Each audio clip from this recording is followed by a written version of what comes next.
Petuuche, if you wouldn't mind just introducing yourself, who you are, and where you come from. I am Petuuche Gilbert is my last name, and from Acoma Pueblo in southwestern United States, particularly in New Mexico. So you have been a very prominent figure within the anti-nuclear movement in New Mexico. How did you get started in that particular struggle? You know, in thinking about it, I was never always a very outspoken activist. I think I wanted to be, I needed to be, but I didn't want to accept that responsibility, I believe. I've done a lot of things, yeah. I'm a recovered alcoholic. And when I stopped drinking in 1975, I really realized that my responsibility was to be at home in my community of Acoma. And I suppose it was a responsibility I avoided for all those years. I stopped drinking when I was about 30. I can't remember the exact year. And so I really then immersed myself in community life and accepted responsibility of being a good Acoma man. And I saw my role as protecting my homeland, my people, the culture. And but I also saw my role as being this outspoken person about who we are as indigenous peoples, particularly, specifically my tribe, Acoma. And I've tried to live that. And it's a very, almost a delicate way, because you're almost going down a middle path. You're rejecting and really outspoken against this colonial culture that dominates our way of life, but yet also realizing who we are in a modern day sense of who are we as Acoma people and how we're going to go into the future. So it's always walking down a very middle road and not really immersing myself in Acoma ways totally.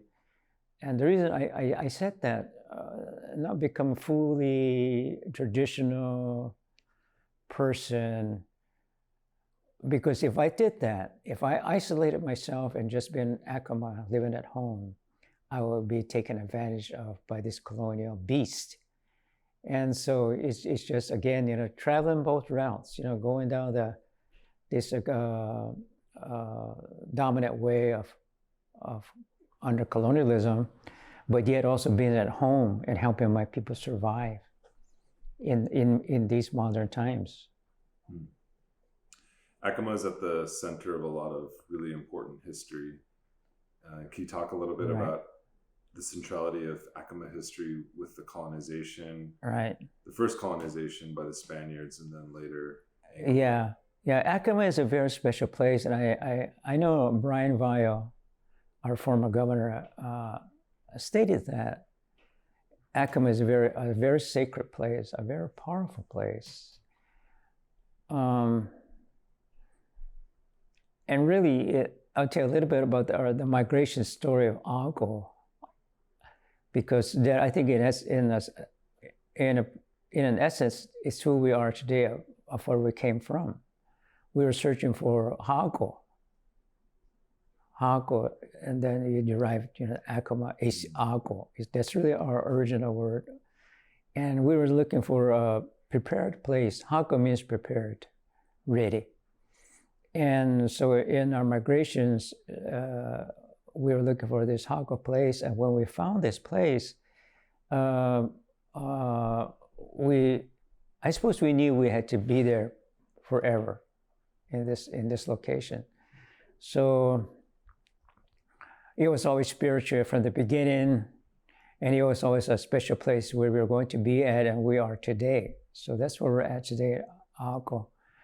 And of course, you know, the colonizers, the original first peoples that encounter us from foreign countries, so named aptly conquistadors. And our communities were much like the Spanish villages in Spain, and they used the word pueblos to describe the villages that they encountered in New Mexico. They say that there were 90 pueblos. Some archaeologists, anthropologists like to say there may have been 90 pueblos or so. Today, because of the destruction of our people, there's 19 pueblos left today. So we're still there. And of course, all the ensuing laws and politics that dominate indigenous peoples here in the United States. So we're living that.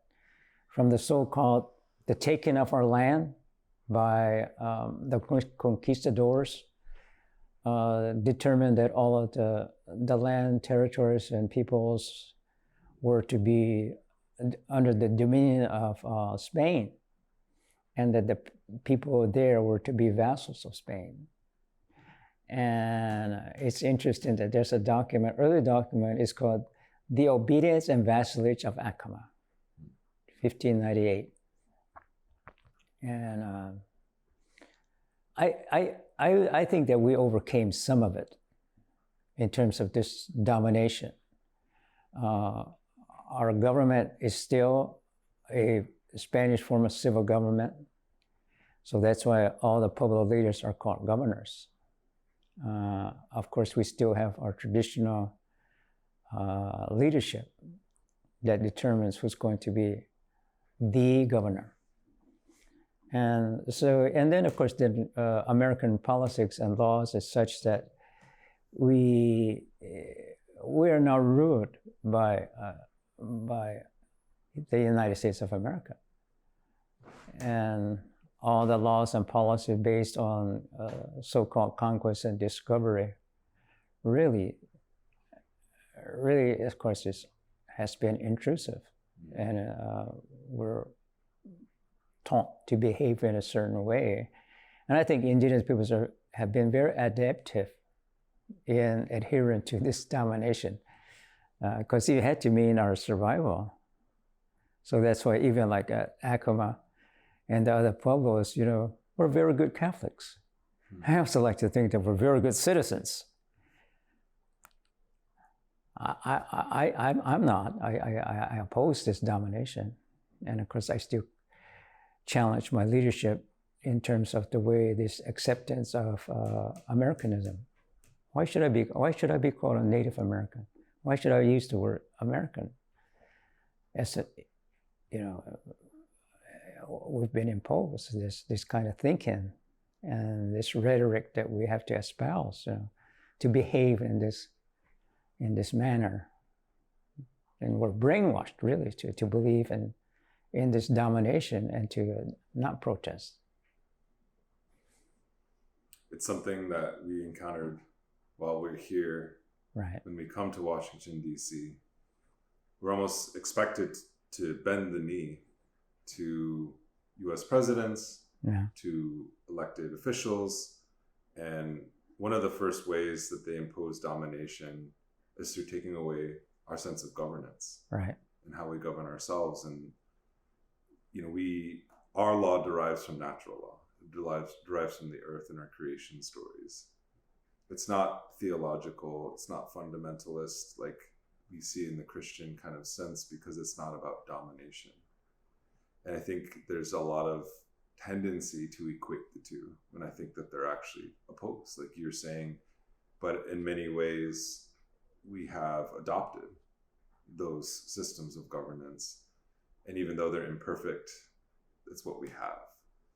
How have you navigated that in your life, in trying to understand what it means to be sovereign, and understanding how imperfect that is within the colonial framework, but then also realizing that sometimes that's the best defense that we have? Yeah. I think it's been realistic in knowing our history and knowing American history, knowing who we are as indigenous peoples on our own homeland, and really comprehending that in essence, of surviving today in this colonial domination, and knowing full well of what these European powers have done to indigenous peoples in terms of genocide and land theft, and realizing that today indigenous peoples here in North America are not sovereign, they're not self-determinant, and yeah, I think it's understanding that, and then trying to decide, well, what is our path into the future if we accept that kind of domination.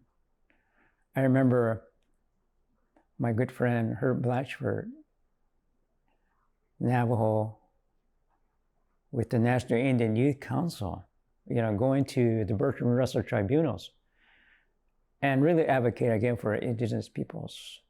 And he was always saying, I'm not colonized. And of course, my view is we are all colonized. I said, Herb, whether we accept it or not, there is this colonial domination and we're all colonized. But he would keep insisting and educate me that, I'm not colonized. And so years later, I kind of accepted that perspective, even in my own self as a personal decolonization when I rejected Ortiz and made known my birth name, Petuuche, and then Gilbert, is this form of, I suppose, acknowledgement of our domination, our colonized behaviors and ways. But you do things like that personally in rejecting colonialism and then trying to educate people about colonialism and, work towards some kind of, I suppose, perhaps ideology of liberalism, both in an individual sense and both in trying to persuade your people to reject this kind of domination. And of course, especially with leadership and especially of our nations, to become stronger in opposing this colonization. And see, again, that's why I get back to how do we decide our future as sovereigns, as truly self-determinant people? And that is the real challenge, I think, for indigenous peoples today, knowing who we are, knowing our own history as indigenous peoples, and knowing then this methodology used by these colonial empires to rule us, and then decide, well, are we going to continue to be ruled and subjugated to all the political legal systems that exist, or are we going to somehow, in this liberation struggle, either reject it completely, or simply, allowed to be living, what I like to say, living in a manner of peaceful coexistence. One of the most pernicious forms of colonialism that I learned about when I was living in New Mexico was nuclear colonialism. Mm-hmm. I learned it from Leonard Morgan, who's been a long time no nukes advocate, because in New Mexico you have the full cycle of nuclear production, from extraction to refinement to production, and then also to storage or weight dumping. How do you, and also when I went to Los Alamos National Labs, I went for the first time and I was actually just blown away, like how I just actually felt an incredible sadness because, my friend Jennifer Marley, who's from San Ildefonso, told me that that's a sacred site for San Ildefonso people, and that's where this weapon of mass destruction was created, the nuclear bomb. How much does nuclear colonialism factor into your political consciousness, but also understanding this new era of green technology and green energy transition? Because a lot of people are pushing nuclear as a clean alternative. you know, when I first heard the word nuclear colonialism, and I was saying, how can that be applicable to these indigenous peoples and their struggles? When nuclearism really affects all people and not just indigenous peoples. It's more pervasive over earth, land, and people. And whereas colonialism is very centralized upon the indigenous peoples of the Americas from the European states. So that's the way I try to then advocate in working in this along the nuclear fuel chain, especially in New Mexico, where the creation of the atomic bomb occurred, and upon indigenous people's land, and its continued developments at the plutonium pit triggers, and the nuclear waste storage that's already ongoing, and more being planned. So and that's what I try to advocate in terms of coexistence, that you work with others, everybody, to try and reject the things that are bad, especially, or to reject our, what I call, addiction to nuclear monies that come into New Mexico. The billions that pour into New Mexico for the military industrial state, the work that goes on at Los Alamos National Laboratories, Indian National Laboratories, the atomic warheads, 2,000 to 3,000 warheads in the Mazama Mountains, right next to Albuquerque, the waste isolate pilot plant, the enrichment facility in Eunice. All those, are really, I believe, dominating all the peoples in New Mexico, and we, the indigenous peoples there, in protecting the land, the environment, and all peoples there, now have to work together with other people in this anti-nuclear movement. But that's very difficult when you've got this addiction to money and all the money that comes into the state. So that it's difficult to confront the politicians who say, we got to have jobs, we got to have monies and infrastructure development, and so we got to take this money. Yeah. Even like New Mexico, Governor Grisham Lujan says, well, we want to move towards this green economy, but yet we rely so much on oil and gas, or the nuclear money.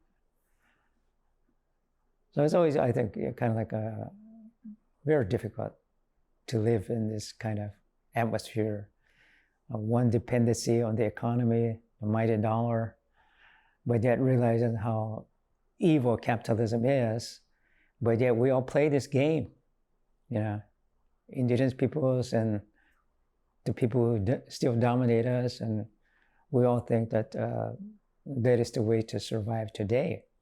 And see, this is where, again, when you bring your own indigenous values and culture alongside this domination, then having to travel this very precarious path, And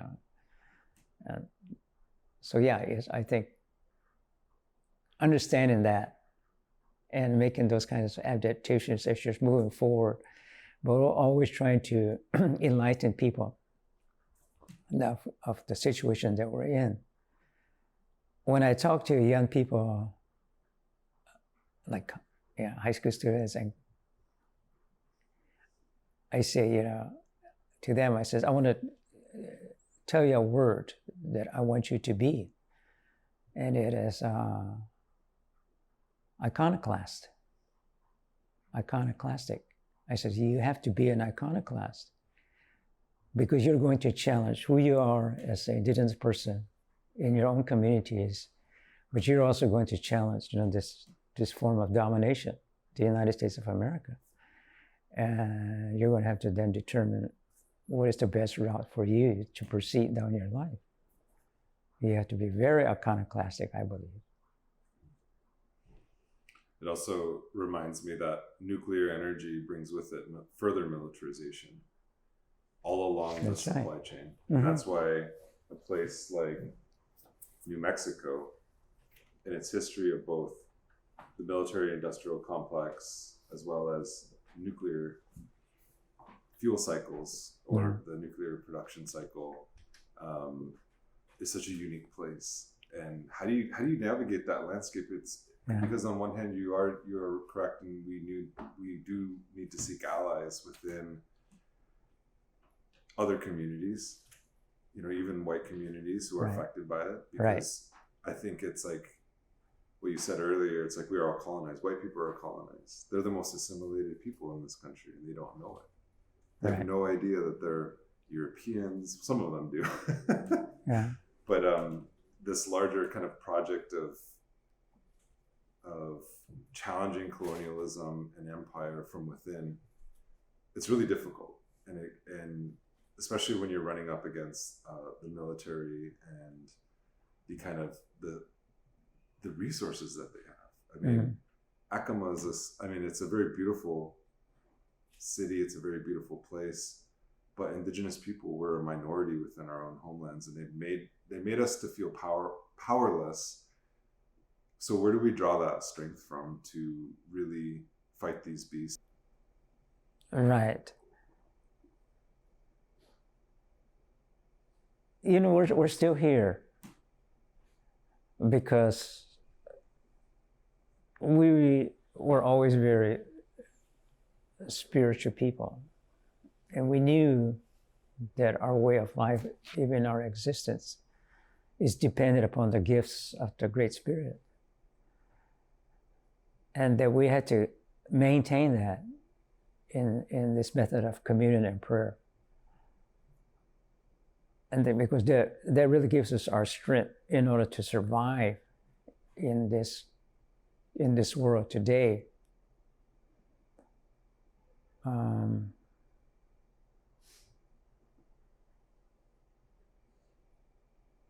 I think it's not only for, let's say, about us as indigenous peoples, as Acomas or in New Mexico, but it's really the indigenous peoples, especially of the Americas, that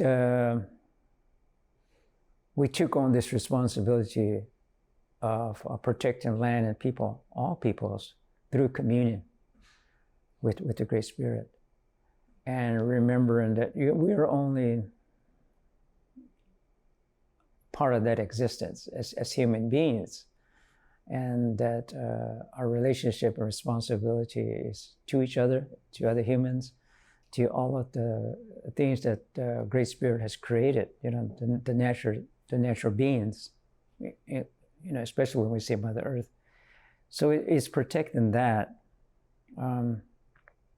I think that kind of responsibility, understanding it, and then communicating that to others in order, maybe not so much as to proselytize the people around us, the white people, but just to get them to understand that we have an equal relationship to each other, that they exist, we exist, and we've got to have this respectful cooperation with each other, and to try and somehow make wise use of the land that we're on today, the time that we have, and all working together on all of these real immense difficulties that we face as humans today.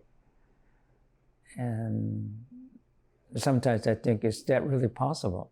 Is it kind of like a utopian dream that there can be peace and equality? Or sometimes when I think even like of America, it's been the exceptional state.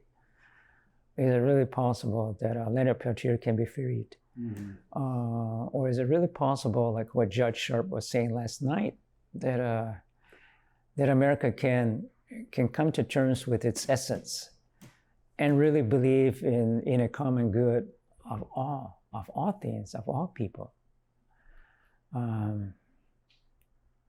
Is that even possible of the human nature? And I like to think it is.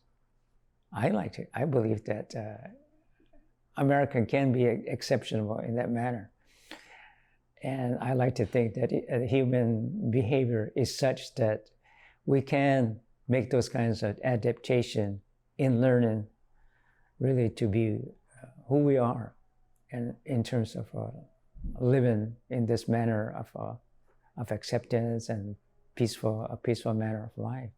But again, see, there's this extreme challenges that you and I face, that all people face, and are we willing to understand that and come to a different and better way of life?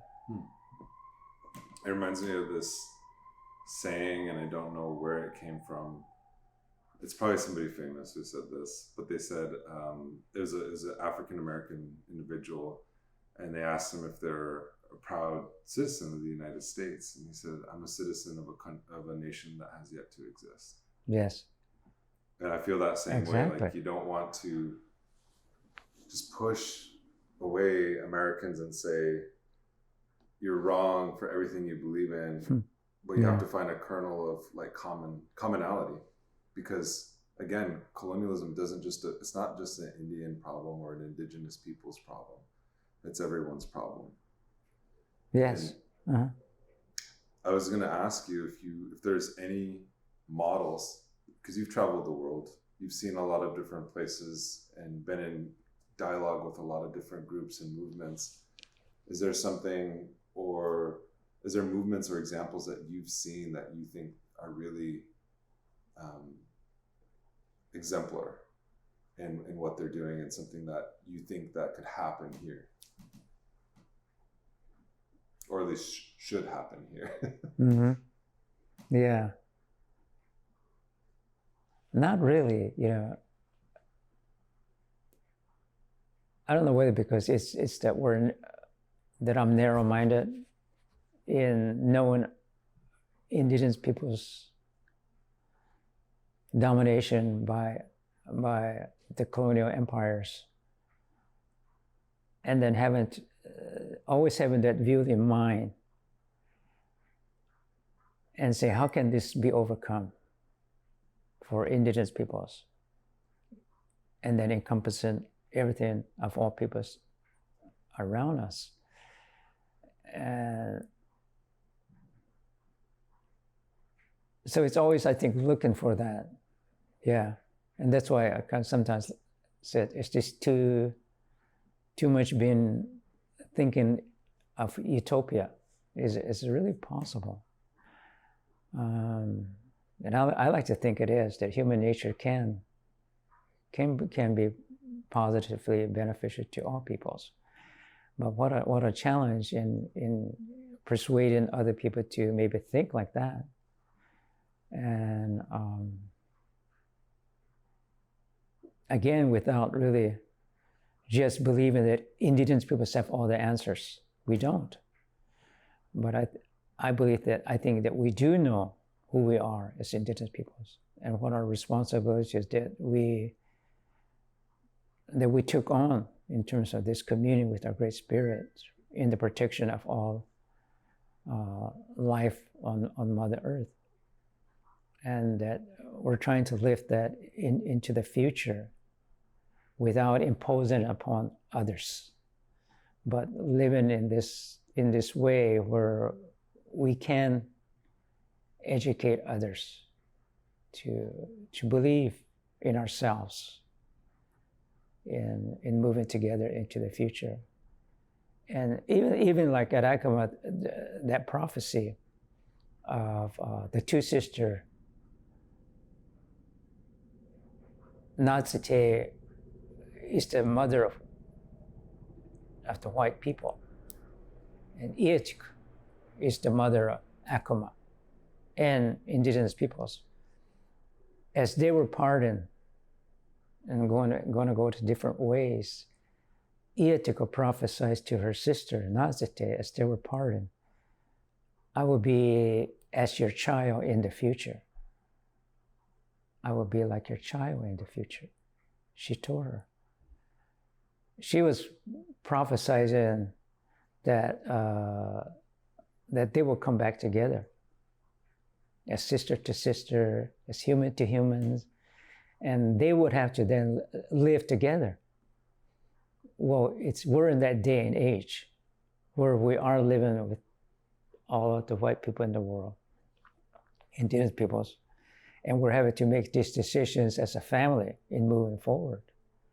And I like to think that it's not so much as adult to child telling the children how to behave, but it's more a common decision-making path that we have now encountered. And that's how I think we have to understand how we're having to live together.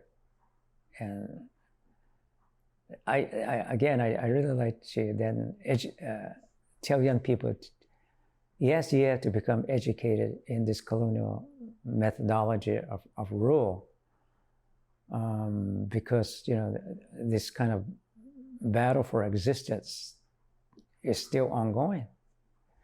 And today we're using, intellectualism, all the white man's words, thinking. So these are all the tools I think that we're now having to apply in order to, one, maintain our existence, but also again to really free ourselves from this way of colonial dominating way of doing and thinking. Is the challenge really for us as indigenous peoples as we move forward into our future. You've traveled a lot through this hemisphere, and some of the work that you've been doing is trying to bridge North and South. Why is that important to move beyond the kind of colonial nation states as they exist and to look especially south to our brothers and sisters in so-called Latin America or the global South? Mm-hmm. Mm-hmm. Yeah. Again, it goes back to Europeans coming into the Western Hemisphere and killing the people there, taking their land, imposing the rules and way of life upon the indigenous peoples of the Americas. So that's why it is a common struggle, North-South. And for the indigenous peoples really to work together, to come together. That I advocate of learning each other's languages. You learn your own language first, and you've got to keep that. But you also then accept the colonizer's language, the English, and of course then I encourage you've got to learn Spanish, because that's how we're all going to communicate, like English and Spanish. And so I'm glad to see that in the continental encounters that have happened in Guatemala, in Ecuador, in Chile, have attempted to do that, bring people together from north-south. And so that's why indigenous peoples of both sides, the Abuyala and the people of Turtle Island, say that, okay, it's the coming together of the condor and the eagle in order for this indigenous movement to counter this this imposition of colonialism and confronting it. So like myself and Daniel Flores y Asensio, we've tried to do that in Central America and the Southwest, so that we're have been talking about and planning to do a decolonization Congress in El Salvador, January of this coming year, in order to, again, to talk about how do we confront colonialism? How do we really try to then work towards decolonization? And can we really bring indigenous peoples north-south to really talk about this when it's dangerous, it's precarious, because you're really then confronting all the colonial states of the Americas and how dangerous it is, and to be targeted as terrorists that's trying to overthrow the nation state, which I don't think we are, but this way of thinking that comes about when you're battling the colonizer. And but again, I believe that's our responsibility as indigenous peoples to bring these hard issues to the table, so that we can all really talk about it and decide, well, how can we survive together in a manner of peaceful coexistence. So you've been at this for quite a while, and we have a lot to learn from the things that you've experienced, your failures, but also your successes. Mm-hmm. What is one lesson or lessons that you have learned that you would like Native organizers, or even organizers in general, to take to heart in this moment in time? Yeah, I think two things. One is the essence and maintenance of spiritual communion,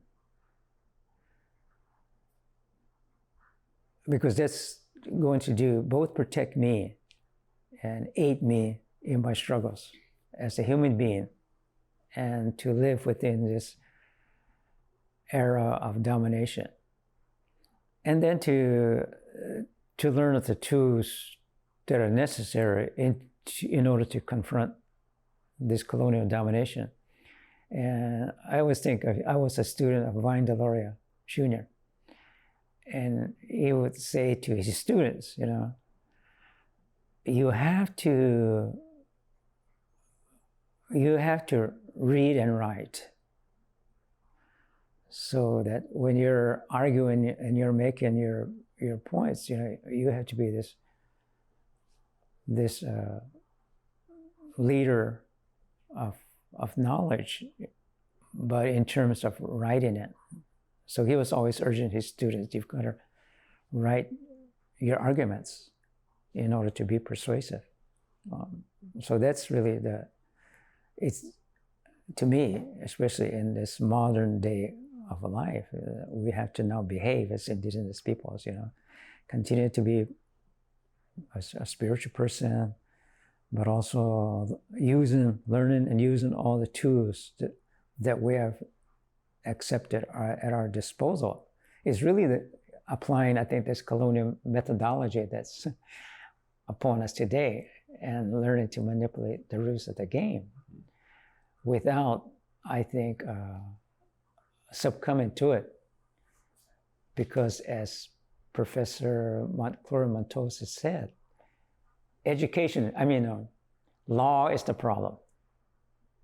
And then Greg Cahedia, professor at the University of New Mexico, then went on and says, well, it's really education is the problem. So it's really, I think, pointed that out, that education and laws of this colonial beast is what needs to be confronted. But yet you're having to then apply what's there in terms of our tools to confront the establishment, and to really, I think, promote our existence as indigenous peoples. I guess just a final question is, you and I came here and the Red Nation, we came here to advocate for Leonard Peltier's freedom Right. How will Leonard Peltier get free? It can be as simple as the president realizing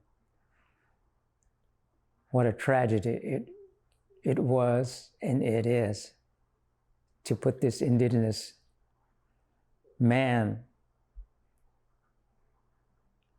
in prison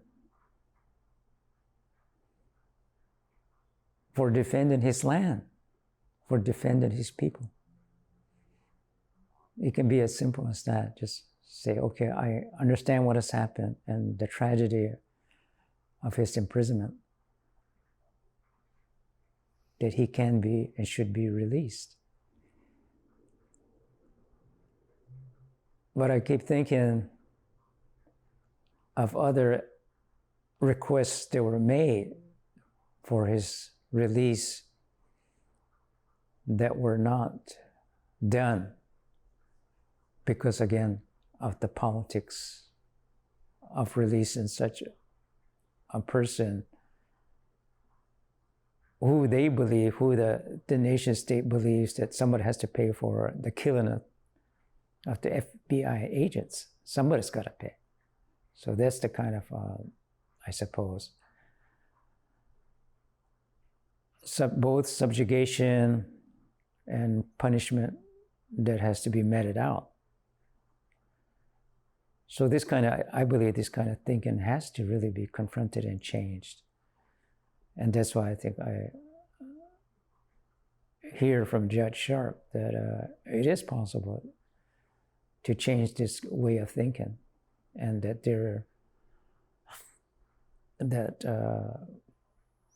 that the rulers and the people in power can understand that and make that decision that things can change, and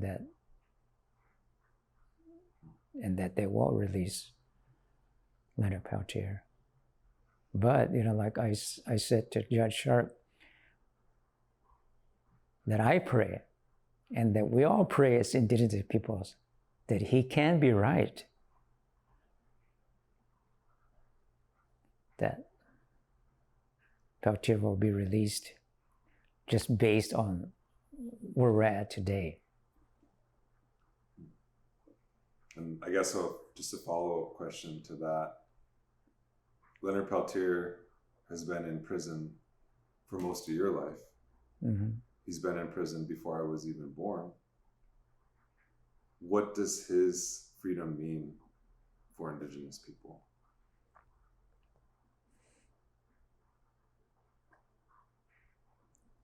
I think it means that to me, as an indigenous person, is an ending of one battle in the freedom of Leonard Peltier. It's a good ending to a battle. And that he's a prime example that in some respects that the United States of America can be exceptional. But it is not the end. We're still looking at many, many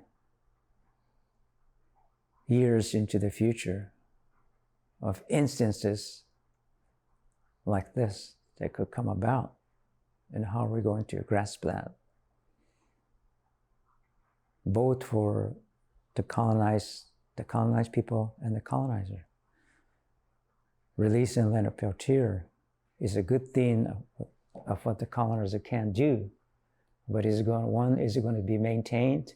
And it's going to be, how do we accept what happens in the future on instances like this, where indigenous confrontation occurs violently with the people who use this kind of imperialism to maintain their existence? How do we accept it in the future? So that's why I look at it. It's good if it can be done, his release, but it's such a a challenge of how do we handle something like this in our future as dominated people by